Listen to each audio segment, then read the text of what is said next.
Periyar Maniammai Institute of Science and Technology, Tanjavur. Civil engineering with specialization in GIS, remote sensing and more. இயற்கையான dates, பாதாம், பிஸ்தா, cash and honey கொண்டு தயாரிக்கப்பட்ட lion date nut bytes. இன்னைக்கு CM Vijay அவர்களுடைய அமைச்சரவை புதுமுகங்கள்லாம் பொறுப்பேற்றிருக்காங்க இல்லையா? So இதுக்கு 32 பேர் அமைச்சர்கள் புதுசா இருக்கவங்க தான் அமைச்சர்களா ஆகியிருக்காங்க. அதை பத்தி உங்களுடைய கருத்து என்ன? புதுசா வந்திருக்காங்கன்னா யாருமே எதுவுமே கத்துக்கிட்டு யாருமே வரப்போறதில்லை. இப்போ ஒரு வேலைக்கு கூட போனாலும் அந்த வேலையை யாரும் கத்துக்கிட்டு போறதில்ல. போக போக தான் அவங்க வேலை செய்ய தான் அந்த அனுபவம் இருக்கும். அது மாதிரி அவங்களும் இப்போ புதுசா வந்திருக்காங்கன்னா அவங்களுக்கும் வாய்ப்பு கொடுத்து பார்த்தா அவங்க எப்படி ஆட்சி நடத்துறாங்கன்னு தெரியும்ல. அதுதான் அவங்களுக்கு இப்போ சிஎம் பதவி எப்படி விஜய்க்கு கொடுத்தீங்க? அவர் என்ன இதுக்கு முன்னாடி சிஎம்மாவா இருந்தாரு இல்ல அமைச்சரா இருந்தாரா? இப்ப அவங்களுக்கு கொடுத்து இப்ப அவர் இப்ப நல்லது பண்ணலீங்களா? எவ்வளவு இப்ப 10 நாளா பண்ணிட்டு தானே இருக்காரு. அது மாதிரி பண்ணுவாங்க, அந்த ஒரு நம்பிக்கை இருக்கு. அதனாலதான் புது அமைச்சரெல்லாம் உருவாக்குறாங்க. அதை நீங்க வரவேற்கிறீங்க? நாங்க வரவேற்கிறோம். நிறைய இளைஞர்கள்லாம் இப்ப அமைச்சர்களா ஆகியிருக்காங்க இன்னைக்கு. அதை பத்தி சொல்லு. நல்லா பண்ணுவாங்கன்னு நினைக்கிறோம், நல்லா செய்வாங்க. ஏன்னா தலைமை தாங்கிறது விஜய், அதனால நல்லா வரும் Tamil Nadu. First time ministers and youngsters பத்தி உங்களுடைய கருத்து என்ன? அதான் இளைஞர்லாம் வந்திருக்காங்களா, நல்லது செய்வாங்க நாட்டுன்னு சொல்லிட்டு எதிர்பார்க்கிற மாட்டோம் நாங்கள், அவ்வளோதான். முன்னாடி இருந்தவங்க அனுபவம் உள்ளவங்க, இப்போ உள்ளவங்க இனிமையாக தான் கற்றுக்கிடணும். ஆனால் ஆரம்பத்திலே இருந்தே அவங்க கட்சி தலைமை அவங்களுக்கு வழி நடத்தணும் கரெக்டாக. ஆனால் சரியான வழி இந்த 10 நாளில் நாங்கள் தெரிஞ்சுக்கிட்ட வரைக்கும் எந்த வழியும் நடத்தலை. ஓகே, எந்த வழியும் நடத்தலை. அவங்களோட இதெல்லாம் தான் அப்படிங்கிறதுலையே தான் போய்கிட்டு இருக்கு. இதை தலைமை சரி பண்ணால் கண்டினியூ ஆகும், இல்லை அப்படின்னா ஒரு பின்னாடி தான் போகும். ஏன்னா இப்ப நிறைய பேர் விமர்சனம் வைக்கிறாங்க, அனுபவம் இல்லாத பர்சன்ஸ் எல்லாம் நீங்க மினிஸ்டரா அப்பாயிண்ட் பண்ணிருக்கீங்க, இதுக்கு முன்னாடி உங்களுக்கு முன் அனுபவம் இல்ல, மினிஸ்டரா இருந்தது இல்ல, அப்படி இருக்கும்போது எப்படி நல்லா வழி நடத்துவாங்கன்னு நினைக்கிறீங்க எல்லாம் விமர்சனம் வருது. சோ அதுக்கு உங்களுடைய பதில் என்ன? அது நிச்சயமா அது அவரால் முடியும், செய்ய முடியும். எல்லா மக்களுக்கும் சேர்ந்து தானே ஓட்டு போட்டிருக்காங்க. இது அவருக்கே ஃபர்ஸ்ட் டைம் இருந்தாலும் அவர் இதெல்லாம் அனுபவிக்க வரும். எனக்கு தெரிஞ்ச அளவுக்கு விஜய் தான், அதனால எந்த மாற்றமும் கிடையாது. விஜய் செய்வாரு, மக்களுங்களுக்கு சேவை செய்வாரு, எல்லாம். என்னோட கருத்துன்னு பார்த்தீங்கன்னா லைக் இப்போ நியூவாக இருக்குது, நியூவாக எக்ஸ்பெக்ட் பண்ணலாம் எல்லாமே. ஏன்னா இப்போ வரைக்குமே இது வரைக்கும் ஒரு 1 வீக் 2 வீக்ஸ் ஆயிடுச்சு. இந்த 2 வீக்ஸுமே நல்ல ஒரு இம்ப்ரூவ்மெண்ட் பார்க்கலாம். ஏன்னா நிறைய டாக்ஸ் மார்க்ஸ் இது பண்ணியிருக்காங்க, நிறைய புது ஸ்கீம்ஸ் வருது. அதுக்கப்புறம் இந்த அம்மா உணவகம்லாம் எக்ஸ்பேண்ட் பண்ணுறேன்னு சொல்லியிருக்காங்க. மேபி கொஞ்சம் புதுசாக இருக்குது, இன்னும் எதிர்பார்க்கலான்னு நினைக்கிறேன். பழச ஓல்டுலேருந்து கொஞ்சம் புதுசாக நியூவாக இருக்கு. அந்த மாற்றம் எனக்கு பிடிச்சிருக்கு, நல்லா தான் இருக்குது. புதுசாக கொடுத்து பார்த்தா தான் தெரியும். இல்லை அதுக்கு முன்னாடி எல்லாரும் இதுதான் சொல்லியிருக்காங்க. புதுசாக கொடுத்துருக்கோம். அவங்க எப்பயுமே ஒரு ஸ்டார்ட் இருந்ததுன்னா ஒரு ஃப்ளா இருக்க தான் செய்யும் எல்லாருக்குமே. இப்போ ஃபஸ்ட்டே எடுத்தோடனே ஒரு குழந்தை நடக்க ஆரம்பிச்சிடாது, ஃபஸ்ட்டே தவந்து தான் நடக்கும். அந்த மாதிரி தான் ஒருத்தர் நடக்கும் போது விழுறாங்கல்ல, அந்த மாதிரி விழுந்து கற்றுப்பாங்க, அவ்வளோதான். கற்றுக்கிட்டு நல்லா தான் பண்ணிட்டு இருக்காங்க. இப்போ அவங்க நியூ மாரியே தெரியல, நியூ பீஸ் மாரியே தெரியல, கொஞ்சம் தெரியுது அவங்களுக்கு, அந்த நாலேஜ் இருக்கு. இன்னும் போக போக கெயின் பண்ணி நல்லா பண்ணுவாங்கன்னு தான் நினைக்கிறேன். இந்த ஆட்சி நல்லா இருக்கு. டிஎம்கே ஆட்சிக்கு இந்த ஆட்சி பரவாயில்ல. ஆனால் எம்எல்ஏ பொறுத்த வரைக்கும், அமைச்சரை பொறுத்த வரைக்கும் எல்லாமே நடுத்தர மக்கள் தான். அந்த ராயபுரம் தொகுதி அந்த ஆட்டோ ஓட்டு டிரைவர் தான். அதுக்கப்புறம் விருங்கம்பாக்கம் தொகுதி கார் டிரைவரோட பையன் தான். எல்லாமே சிறப்பாக பண்ணவங்க. ஏன்னா அவங்களாம் பலகாரா இல்லை, ஒரு இதுலேருந்து நடுத்தர இருந்த மக்களை தான் இதுவாக இருக்காங்க. அவங்க நல்லா செய்வாங்க ஒரு கருத்து. சில பேருடைய விமர்சனம் என்னவா இருக்குன்னா, முன்னனுபவம் இல்லாதவங்க எல்லாம் அமைச்சர்கள்லாம் உட்கார வச்சிருக்காங்க, அவங்க எந்த அளவுக்கு பண்ணிடுவாங்கன்ற நம்பிக்கை இருக்குன்ற மாதிரிலாம் கேள்விகளும் விமர்சனமும் எழுது. ஆட்சி அமைச்சு இன்னும் 2 மாசம் 3 மாசம் கூட அவ்வளோ இல்லை, விட்டு பார்த்தா தானே தெரியும் அது என்ன பண்றவங்க ஏது பண்ணாங்க. ஆட்சி அமைச்சு 5 வருஷம் ஆனதான் என்ன பண்றாங்க ஏது பண்றாங்க. அவங்களோட அந்த நேரு அமைச்சர் இந்த அமைச்சர் அவங்களோட இந்த தாவக அமைச்சர்கள் என்ன பண்ணுவாங்க தான் அது போதான் தெரியும். உடனே எடுத்து செய்ய முடியாதுல்ல. சிஎம் விஜய் அவர்களுடைய அமைச்சரவையில இன்னைக்கு பொறுப்பேற்ற 33 அமைச்சர்கள்ல 32 பேர் ஃபர்ஸ்ட் டைமா மினிஸ்டர்ஸா ஆகுறாங்க. பிளஸ் யங்ஸ்டர்ஸாவும் இருக்காங்க. சோ அதை பத்தி உங்களுடைய கருத்து என்ன? வாய்ப்பு கொடுத்துருக்கிறோம், கண்டிப்பா அவங்க நல்லா செய்வாங்கன்னு எங்களுக்கு நம்பிக்கை இருக்கு. அதனால கொஞ்சம் வெயிட் பண்ணி பார்க்கலாம். கால அவகாசம் அவரும் கேட்டிருக்காருல்ல, பார்ப்போம். நல்லபடியா ஆட்சி அமைப்பாருன்னு எங்களுக்கு நம்பிக்கை இருக்கு.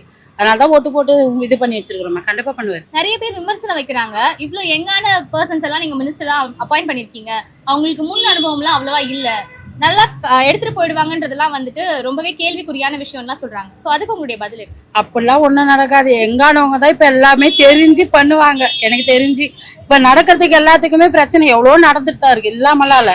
இப்ப அதெல்லாம் நடக்கிறதுக்கு இவங்க ஒரு வழியா நிப்பாங்க, நடக்காதவங்க தடுக்கிறதுக்கு. அதனால கண்டிப்பா இவங்களுக்கு ஒரு வாய்ப்பு கொடுத்து பார்க்கலாம். இத்தனை வருஷம் எல்லாருமே எதுவுமே பண்ணல. ஸோ ஒரு வாட்டி இவருக்கு கொஞ்சம் வாய்ப்பு கொடுத்துருப்போம்னு நாங்கள் நினைச்சிருந்தோம். பட் அவர் உடனே எல்லாமே செயல்படுத்துறாரு. டாஸ்மார்க்காக இருக்கட்டும், மகளிர் பென்ஷன்ஸ் சம்திங் எல்லாருமே வந்து உடனே செயல்படுத்துறாரு. நான் இன்னும் நிறைய செய்வாரு நம்புறோம். பட் ஓகே தான், அவருக்கு ஒரு வாய்ப்பு கொடுத்துருக்கோம். இந்த மினிஸ்டர்ஸ் இப்படி தேர்ந்தெடுத்ததுக்கான காரணம் என்னவா இருக்கும்? இவங்களுக்கு வாய்ப்பு கொடுத்தது சரின்னு நினைக்கிறீங்களா? அமைச்சர்களா ஆக்குனது சரின்னு நினைக்கிறீங்களா? சரிதான். ஏன்னா வந்து இப்போதான் எல்லாருமே யங்ஸ்டர்ஸ்ல வந்தீங்கன்னா நிறைய படிச்சிருக்காங்க, ஓகேங்களா? ஸோ அவங்களுக்கு வந்து நாலேஜ் இருக்கும், இங்கிலீஷ் நாலேஜ் எல்லாமே இருக்கும். இதுக்கு முன்னாடி இருந்தவங்க வயசானவங்க, அந்த அளவுக்கு நாலேஜ் இருந்திருக்காது. ஸோ வந்து மக்களுக்கு என்ன தேவைன்றது அவங்களுக்கு கண்டிப்பாக புரிஞ்சுட்டு செய்வாங்க. ஏன்னா திடீர்னு நம்மள ஒருத்தர் விமர்சனம் பண்ணக்கூடாது இல்லை, அவங்க எப்படி பண்ணுறாங்கன்னா அதை பற்றி தான் பிறகு தான் நம்ம விமர்சனம் பண்ணணும். அதனால தான் வந்திருக்கிறாங்க. அரசியலில் முன் அனுபவம் இல்லைன்னாலும் அவர் பண்ணணுன்றதுனால தானே ஒரு வாய்ப்பு கொடுத்துருக்குறோம். அவர் என்ன செய்கிறாருன்ற பார்க்க வேண்டியது தானே, பார்க்கணும்ல நம்ம. அவரோட டிரைவரு நிறைய பேர் வந்து அமைச்சரா எம்ஏவா எம்பியா போட்டது ரொம்ப சந்தோஷமா இருக்கு. இந்த மாதிரி வந்து சான்ஸ் இல்லாதவங்களுக்கு சான்ஸ் கொடுக்கறது ரொம்ப பெருமையா இருக்கு. இந்த மாதிரி பண்றது இன்னும் நல்லா இருக்குன்னு நினைக்கிறோம்.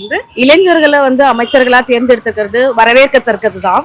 ஆனா என்னன்னா இவங்களுக்கெல்லாம் எக்ஸ்பீரியன்ஸ் இருக்கா அப்படின்றது பார்க்கும்போது அது எப்படி இருக்கும்னு நம்மளுக்கு தெரியல. இவங்கெல்லாம் எல்லாமே நல்லா பண்ணா முன்ன இருந்த மைனஸ் எல்லாம் இவங்க பிளஸ் ஆக்கினாங்கன்னா நல்லா இருக்கும். எல்லாமே கத்துக்கிட்டு வரல இல்லையா, வந்து தானே கத்துக்கிறாங்க. அவங்களுக்கு கத்துட்டு பண்ணுவாங்க. 1 year கத்துக்கிட்டா நெக்ஸ்ட் 4 year நமக்கு நல்லது பண்ணுவாங்க. நிறைய பேர் விமர்சனம் வைக்கிறாங்க, முன் அனுபவம் இல்லாதவங்களை நீங்க உட்கார வைக்கிறது வந்துட்டு ரொம்ப ஆபத்தான விஷயம்னு சொல்றாங்க. அதுதான் மேம், எக்ஸ்பீரியன்ஸ் ஆகி எல்லாமே வர்றது இல்ல. வந்து அவங்க எக்ஸ்பீரியன்ஸ் கத்துட்டு அதுக்கப்புறம் என்ன பண்றாங்கன்னு பார்ப்போமே. நம்ம முன்னாடி ஆட்சி பண்ணவங்களுக்கே கொடுத்து தான் நாடு இந்த நிலைமைக்கு இருக்கு. இப்போ புதுசா இருக்கிறவங்களுக்கு நம்ம கொடுத்து பார்க்கணுமே, நல்லது நடக்குதான்னு சொல்லி நியூவா வந்திருக்காங்க. அடுத்து ஒன்னொன்னு பார்க்கணும். என்ன சொல்றது, ஃபீல்டு ஒர்க் பார்க்கணும்ல. அதுக்கப்புறம் தான் உங்களுக்கு இதாகும் மேம். உங்களுக்கு நல்லா பண்ணுவாங்க, எதிர்பார்க்குறோம். நாங்கள் ஒரு மாற்றத்தை நோக்கி போட்டிருக்கோம் ஓட்டு. இது அவங்களோட கையில தான் இருக்கு, எதிர்பார்க்குறோம் நாங்கள். So first time ministers and யங்ஸ்டர்ஸ்க்கு நீங்க ஆதரவு தரீங்களா? எஸ் மேம், கண்டிப்பா மேம், கண்டிப்பா அதை சொல்றேன்ல மேம், கண்டிப்பா ஆதரவு தரோம் நாங்க. இந்த வாட்டி போனது திமுகவில் ஆட்சி பார்த்தீங்கன்னா எல்லாமே வந்துட்டு வயசானவங்களை இப்போ வந்து யங்ஸ்டர்ஸ் கொடுத்தா இப்போ அவங்களுக்கு இருக்க டேலண்ட்டு வளர டெக்னாலஜி வேர்ல்டில் அவங்க நிறைய ஐடியாஸ் கொடுப்பாங்க. இன்னும் வந்து இந்த துறையில் இதில் ஏஐ மூலமாக இதில் மேம்பாட்டு பண்ணலாமா, அடுத்தது இதில் வந்து நம்ம வந்து எதாவது இம்ப்ரூவ்மெண்ட் பண்ணணும். ஏன்னா வயசானவங்க வந்து இப்போ அந்த காலத்தில் அதை அவங்க கூட சொல்லுவாங்க, அவங்க வந்து வந்த பீரியட் அது. இப்போ யங்ஸ்டர்ஸ் கையில் ஊற்றினா அவங்க ஒரு ஐடியா வச்சிருப்பாங்க, இந்த டிபார்ட்மெண்ட் நம்ம வந்து இப்படி பண்ணால் இந்த டிபார்ட்மெண்ட் வளரும், அதான் வந்து நாடே முன்னோர். அதனால தான் வந்து யங்ஸ்டர் கையிலேயே மக்கள் வந்து இந்த ஆட்சி கொடுத்துருக்காங்க. 2026 தேர்தல்ல டிஎம்கேயோட தோல்விக்கு காரணம் என்னன்னு? அம்மா ஆட்சியில இருக்கும்போது விலைவாசி எல்லாமே கம்மியா இருந்துச்சு, பெண்கள் பாதுகாப்பு இருந்துச்சு, போதைப் பொருட்கள் இல்லாம இருந்துச்சு. இந்த டிஎம்கே வந்துட்ட பிறகு அது எல்லாமே இருக்குது. பெண்கள் பாதுகாப்பு இல்லை, 2வது வந்து விலைவாசிகள் எல்லாமே அதிகரிப்பு தான். அதெல்லாம் குறைக்கத்தானே இப்ப விஜய் வந்திருக்கிறாரு. அதனாலதான் அங்க எல்லாருமே விஜய்க்கு சப்போர்ட்டிவா இருக்கும். பெண்களுக்கு பாதுகாப்பு இல்லை, கஞ்சா இது எங்களுக்கு வந்து பாதுகாப்பு வேணும் பெண்களுக்கு எங்க போனாலும். அது விஜய் சர்க்காரன்னு சொல்லுகிறாரு, அதுதான் விஜய்க்கு ஓட்டு போடுறோம். 2026 தேர்தல்ல டிஎம்கேவுடைய தோல்விக்கு காரணம் என்ன? தோல்விக்கு காரணம்னா இதுதான், போதையில்லா தமிழ்நாடு ஆயிடுச்சு. போதை தான், சின்ன பசங்க 10 வயசு பசங்க கூட குடிக்கிறானுங்க, கஞ்சா அடிக்கிறானுங்க. அது உண்மை. அதனால எங்களுக்கு போதையில்லா தமிழ்நாடு வேணும். இந்த வயசுல இப்ப நான் விஜய்க்கு தான் ஓட்டு போட்டேன். இந்த மாற்றம் வரணும்னு தான். 2026 தேர்தல்ல திமுகவோட தோல்விக்கு காரணம் என்னன்னு? சரியான விளம்பரப்படுத்தல், அவங்களோட கொள்கை, அவங்க செஞ்சது, அவங்களோட திட்டங்கள் மக்கள்கிட்ட வந்து சரியான விளம்பரம் இல்லை. நிறைய விட்டுருக்காங்க, எல்லாம் செஞ்சிருக்காங்க. என்ன ஒயின்சாப்பு அதிகமா இருந்தது, இப்ப அவர் வந்ததுக்கு அப்புறம் கொஞ்சம் 2026 தேர்தல்ல டிஎம்கேயோட தோல்விக்கு காரணம் என்னன்னு? ஒழுங்கா அவங்க இன்னும் கொஞ்சம் பெட்டரா பண்ணிருக்கலாமோ அப்படின்னு தோணுச்சு. இப்ப கொளத்தூர் தொகுதிக்கு நிறைய பண்ணிருக்காங்கன்னு சொல்லி கேள்விப்பட்டேன், இன்ஸ்டா அதுல எல்லாம் வருது. பட் ஆனா ஓவரால் தமிழ்நாட்டுல பார்க்கும்போது அந்த அளவுக்கு பெருசா பண்ணல. ஸ்கீம்ஸ் கொண்டு வந்தாரு தான், நான் இல்லைன்னு சொல்லல. பட் பெண்களுக்கு அந்த இதுலாம் கொடுத்துருக்காரு. பட் ரொம்ப இன்டெப்தா இறங்கலையோ, ஃபுல்லா தமிழ்நாடு ஃபுல்லா இறங்கி எங்கெங்க இப்ப எங்க ஏரியான்னு பாத்தீங்கன்னா குன்றத்தூர்ல இருக்கேன். மேபி அங்க இன்னும் கொஞ்சம் டெவலப் பண்ணிருக்கலாம், எல்லா ஏரியாஸுமே கொஞ்சம் டெவலப் பண்ணிருக்கலாமோ. இன்னுமே நிறைய இருக்காங்க, இன்னும் பெக்கர்ஸ்லாம் இன்னுமே இருக்காங்க, அதெல்லாம் கொஞ்சம் மாத்தணும்னு நினைக்கிறேன். அவ்வளவுதான் பேச்சு. தன்னம்பிக்கை பேச்சு தான் என்னை பொறுத்த வரைக்கும். மக்கள் வந்து புது ஆட்சி உருவாக்கணும், அவங்க ஆண்டவனே அதிமுக திமுக ஆண்டவனும் ஆடக்கூடாது, புதுசாக என்ன வரணும் எதிர்பார்க்குறாங்க. அதுதான் வித்தியாசம். இது அம்மாவோட இப்போ ஓப்பன் பண்ணாருக்குல்ல சிஎம் சார், அதுதான் வந்து திமுக ஸ்டாலின் வந்து செய்ய மாட்டார். அதெல்லாம் வந்து அதுதான் எதிர்பார்க்குறாங்க, வேற ஒண்ணு. 2026 தேர்தல்ல டிஎம்கேயோட தோல்விக்கு என்ன காரணம் இருக்கும் நீங்க நினைக்கிறீங்க? 5 வருஷத்துல அவங்க எதுவுமே எனக்கு சரியா செஞ்ச மாரி தெரியல. செஞ்ச மாரி தெரிஞ்சதோட கூட அதிகமா நின்னது பாலியல் வன்கொடுமை அதிகமா நிக்குது. அதுல எதுவுமே ஆக்ஷன் எடுத்த மாரி எனக்கு தெரியல. ஏன்னா நானும் ஒரு பொண்ணு வச்சிருக்கிறேன். அதனால கண்டிப்பா நான் இந்த வர ஆட்சி அது இருக்கக்கூடாதுன்னு நினைச்சேன். அதே மாரி இல்லை, கடவுளுக்கு நன்றி சொல்வேன். நான் அவங்கள எதுவுமே பண்ணல. ஒரே வார்த்தை சொல்லணும்னா எதுவுமே அவங்க பண்ணல, அவங்களுக்கு தான் பண்ணிக்கிட்டாங்க. இப்போ சொல்ல போனா கோயம்பேடு வந்து மெயின் ஜங்ஷன், இப்போ கிளம்பாக்கம் மாத்திட்டாங்க. அது எல்லாருக்குமே ரொம்ப டஃப் ஆயிடுச்சு. அதுலயே எல்லாருமே உடஞ்சு போயிட்டாங்க. ஸோ எல்லாரோட மெயின் பார்ட்டே வந்து ஊர்லேருந்து வரவங்க மோஸ்ட்லி சென்னையில் இருக்கவங்க. அதுவே மாற்றதுனால எல்லாருமே டிசப்பாயிண்ட் ஆயிட்டாங்க.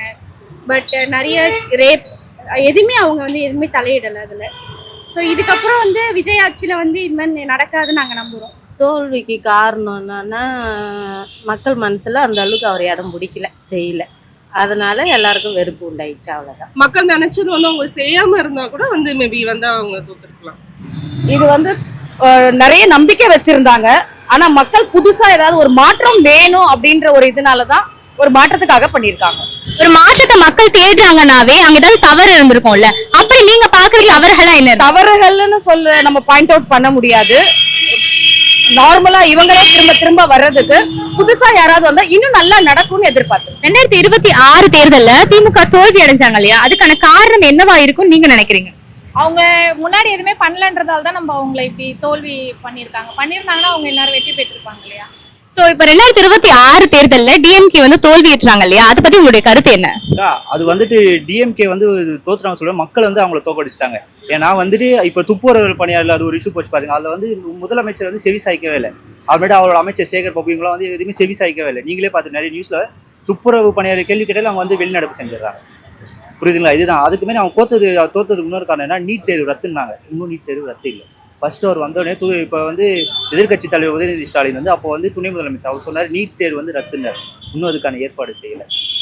அதுக்கப்புறம் டாஸ்மார்க் மூடப்படுனர் ஃபுல்லா மதுவிலக்கு அமர்படுத்துன்னு சொன்னார். அதுவும் ஒன்றும் நடக்கல. சோ சொன்ன வாக்குறுதிகளை வந்து அவங்க நிறைவேற்றாததுனால தோத்து போனாங்கன்னு சொல்றீங்களா? ஒரு சிலது வந்து முக்கியமான வாக்குறுதி நாங்க செய்வோம்னு சொல்லிட்டு நம்பிக்கை கொடுத்து ஏமாத்தாங்க. அதனால தான் வந்துட்டு தோத்து போனாங்களே தவிர அதுக்கப்புறம் இப்ப சொல்றாங்க விஜய் கட்சி ஆரம்பிச்சுட்டு இவர் இது ஸ்டாலின் அங்க வந்து எதிரின்னு சொன்னாரு. அப்போ முதலமைச்சர் முன்னாள் முதலமைச்சர் வந்து அதை வந்து செவி கொடுத்து சாய்க்கல. இப்போ கீழே இருக்காங்களே மினிஸ்டர்ஸ் இவங்க எல்லாம் பண்ற வேலையால தான் விஜய் வந்து இவர் இவ்வளவு பெரிய ஆள், அவர் தான் திமுக காரங்க தான் வந்து விஜய் வந்து பெரிய ஆள் ஆகிவிட்டு இப்போ சிஎம் சீட் உட்கார வச்சுட்டவங்க தான். இன்னொன்று சொல்றாங்க எங்க கூட்டணியோட கட்சியால தான் நாங்கள், அது வந்து இல்லைக்கா. அது ஏன்னா இப்போ வந்து பாத்தீங்கன்னா ஒரு நாத்திகா மட்டும் பதவி இருக்கலாம், கொங்கு சட்டசபை வந்துடும். அந்த கொங்கு சட்டசபை வந்தா ஏற்கனவே சென்ட்ரலுக்கும் டிஎம்கேக்கும் தெரியும் எவ்வளவு பிரச்சனை போயிருக்கு. அதனாலதான் சரி கொங்கு சட்டசபை வரக்கூடாதுன்னு சொல்லிட்டு இவங்களோட ஆதரவு கட்சி விசிகா, அதுக்கப்புறம் வந்து காங்கிரஸ் இவங்க எல்லாம் வந்து அவங்க கூட கூட்டணி போனாங்களே. இப்போ அதுக்கப்புறம் பாத்தீங்கன்னா இப்போ அவரோட செயல் திட்டங்கள்லாம் பாத்தீங்களா, அதுக்கப்புறம் வந்து எதிர்கட்சி தலைவர் உதயநிதி ஸ்டாலின் அவர்கள் சொல்றாரு எங்க கட்சியால தான் வந்துட்டு எங்க கூட்டணி கட்சியால தான் நீங்க ஆட்சி அமைச்சோம். அதுக்கு முழுக்க தவறு. ஏன்னா அவங்க வந்துட்டாங்கன்னா இவங்க பவர் போயிடல. ஏற்கனவே இவங்க ஆட்சியில் இருக்க சொல்லி இவங்க மினிஸ்டர் எல்லாம் ஆட்சியில பவர்ல இருக்க சொல்லி ஜெயிலுக்கு போனாங்க இந்த லஞ்ச ஒழிப்பு கேஸ்ல. இப்ப திரும்பி கொங்கு சட்டசபை ஃபுல் கண்ட்ரோல் ஆயிடுச்சுன்னா விஜய் வந்து இதுக்கு வந்து வெளிப்படையா விமர்சனம் பண்ணல சென்ட்ரல் கவர்மெண்ட். இப்போ வந்து டிஎம்கே வந்து வேணுன்ட்டு இப்போ ஸ்டாலின் பேச சொல்ல பார்த்துருக்கீங்க, முன்னாள் முதலமைச்சர் அவர் பேச சொல்ல நிறைய மீட்டிங்ல பார்த்துருக்கேன், டைரக்ட் அட்டாக் பண்ணுவாங்க. இப்போ அவங்க வந்து ஆளுநருக்கு வந்து மறைமுக வந்து தொடர்பு இருக்கு. அதனால மட்டும்தான் இவங்க வந்து கொங்கு சட்டசபை வரக்கூடாது, விஜய்க்கு கூட்டணி போங்கன்னு விசிகாவும் அதுமாதிரி காங்கிரஸும் மிச்சம் 2-3 கட்சிகளும் வந்து உள்ள போனாங்க. இதுதான்க்கா. இதுக்கு முன்னாடி கூட சொல்லிட்டாங்க விஜய் நாங்கள் வந்து கரூர் அரெஸ்ட் பண்ணணும். அது வந்து அரெஸ்ட் பண்ண முடியும். ஏன்னா அவங்க அரெஸ்ட் பண்ணாங்கன்னா சட்ட ஒழுங்கு கேடும். இப்போ அப்போ வந்து ரவின்னு ஒருத்தர் ஆளுநராக இருந்தார் தெரியல உங்களுக்கு, ஆளுநர் ரவி. அந்த ஆளுநர் ரவிக்கும் இந்த நம்ம தமிழ் முன்னாள் முதலமைச்சர் ஸ்டாலினுக்கும் நிறைய கருத்து வேறுபாடு வெளிப்பாடுலாம் செஞ்சிருக்காரு.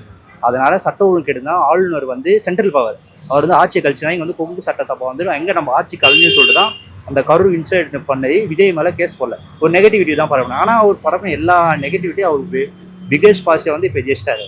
கடைசியா ஒரு கேள்வி கேட்கிறேன். முன்னாள் முதலமைச்சர் வந்து ஒரு கருத்து சொல்லியிருந்தாங்க, என்னன்னா விஜய் அவர்கள் ஜெயிச்சதுக்கு காரணமே வந்துட்டு இந்த இன்ஸ்டாகிராம் தான், சோசியல் மீடியானாலதான் அவர் பிரபலமானார். அது மட்டும் இல்லாம குழந்தைகளை பயன்படுத்தி தான் அவர் வந்து ஜெயிச்சாரு, இது உண்மையான வெற்றியே கிடையாது அப்படின்னு சொல்லியிருந்தாரு. அதை பத்தி உங்களுடைய கருத்து சொல்லுங்க. ஏன்னா அவர் வந்து வந்ததுக்கு காரணமே பொதுமக்கள் வந்து இவங்க ஆட்சியில் வந்து இவ்வளவு கஷ்டப்படுறாங்க, பொதுமக்கள் அவங்க நம்ம ஏதாவது செய்யணும்னு சொல்றா. அவர் வந்து சினிமா நிறைய பேர் கேட்பாங்க அவர் தான் சினிமாவில் அவ்வளோ சம்பாதிச்சிட்டாருன்னு. அப்போ வந்து இவங்க சம்பாதிக்கல, இவங்க சம்பாதிச்சனால தான் இவர் வந்தாரு. அவ்வளோ. மித்தபடி வந்து விஜய் ஜெயசில சந்தோஷம் தான்.